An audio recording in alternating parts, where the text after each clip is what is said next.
Hi there everybody, welcome to The Buzz, I'm Keaton Moore. I'm actually here to talk to you about an interesting Twitch story as opposed to usual crazy YouTuber shit. Now this next one isn't the biggest story and it's not even the most recent, but I just personally found it interesting. Recently a St. Louis Uber driver was banned from the app as well as Lyft and Twitch. Reason being is that the driver was actually live streaming hundreds of passengers in his Ubers. Many passengers were entirely unaware of the cameras even being there. If anyone actually asked questions about it, he would just say there were security concerns on his end. The streamer Just Smurf was actually doing pretty well for himself. He had over 4,000 followers as well as 100 Twitch subs. To keep that in perspective, it's not like YouTube subscribers. On Twitch, you actually pay $5 a month just to subscribe. That means that a portion of your $5 goes towards this guy who is live streaming people who are totally unaware. The streamer, whose name is actually Jason Gargat, claimed he got the idea by watching other Uber drivers who were also live streaming their trips. However, the main difference between his live streams and their live streams is that they actually usually inform the passengers that they were recording. This usually resulted in their passengers refusing to get in the car or just remaining pretty silent during their live streams. So after Just Smurf tried that a little bit at the very beginning and noticing that people weren't very talkative, that they weren't getting in his Uber,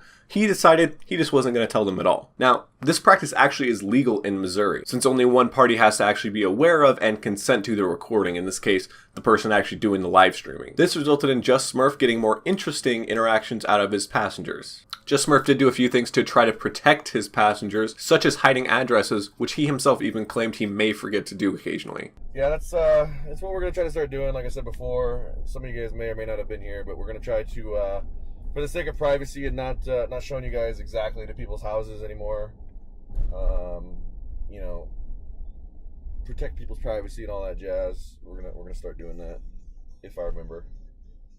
I want to try to remember, but I'll probably forget half the time. But I like to pretend like I remember. He even implemented a cock block graphic so that he wouldn't violate Twitch terms of service if anything accidentally got shown. Just Smurf earned over $3,500 in subscriptions, donations, and bits.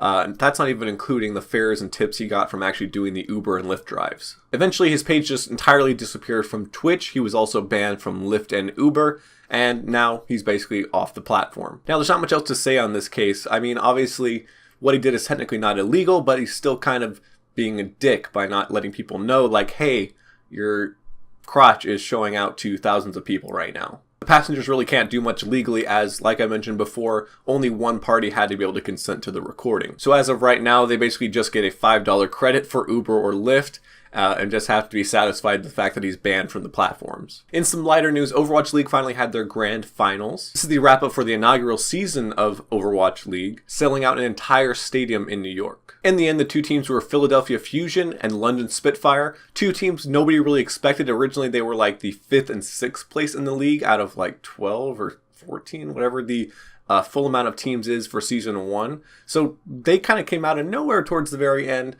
towards these last few stages, and actually earned their place in the grand finals, though eventually London Spitfire was the one to take the championship. If you're a big fan of the Overwatch League, I definitely recommend jumping on the store page right now for Overwatch League, because right now they're trying to get rid of a lot of season 1 merch. I was actually able to snag this awesome shirt for only like 14 bucks. I got both Houston Outlaws and Dallas stuff.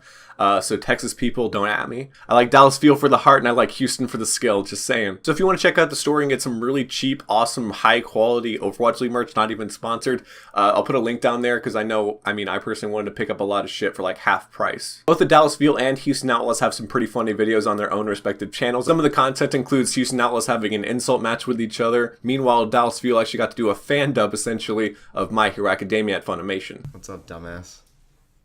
How's your stupid face doing? This plant has more of a personality than you. This plant looks like it has more hair than you. Why are you so attractive? I mean, I don't know, some of us are born with beautiful eyes and nice hair. your nose is too big. It is a little bit big, but This is so bad. that's a little bit Can we cut the intolerant, VOD? honestly. You're gonna hit him with your tail, then you're gonna spin kick, and then you're gonna hit him again. Yeah! Yeah!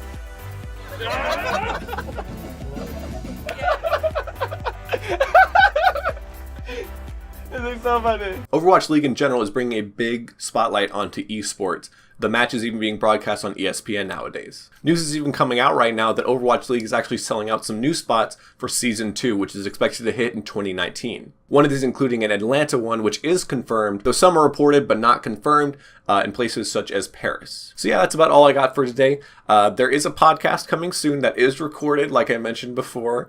Hopefully, new news coming out. If there's anything else you want me to cover, any guests you want on the podcast, definitely let me know. Other than that, I hope you learned something. Have a great evening. Bye-bye.